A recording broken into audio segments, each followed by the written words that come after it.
अनोखा कसहु जिले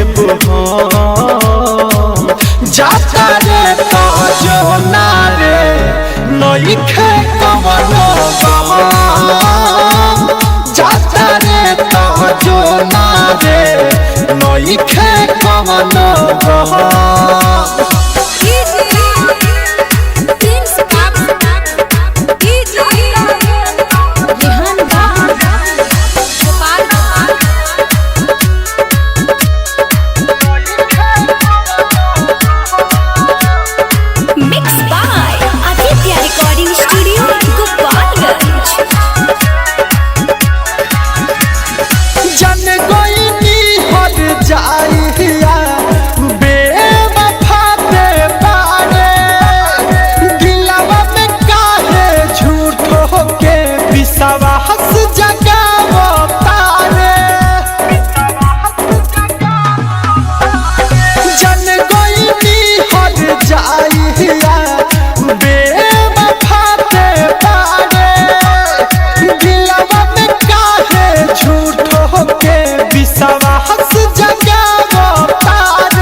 चाहे रे हमारा ऊपर सीतम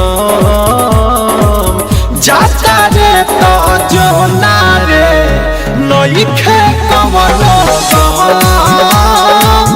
जाता रे तो जो ना रे नइखे कवनो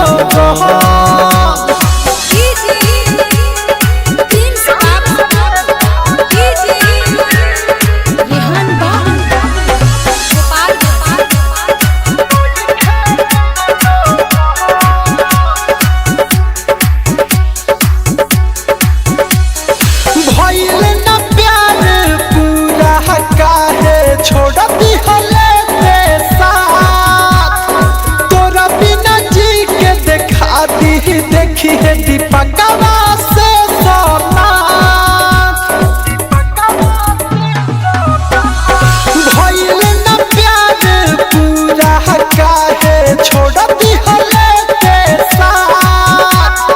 तोरा बिना जी के देखा दी देखी है दीपकवा से सोना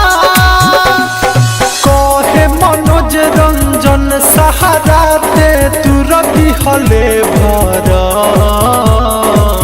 जाता रे तो जो ना रे नइखे कवनो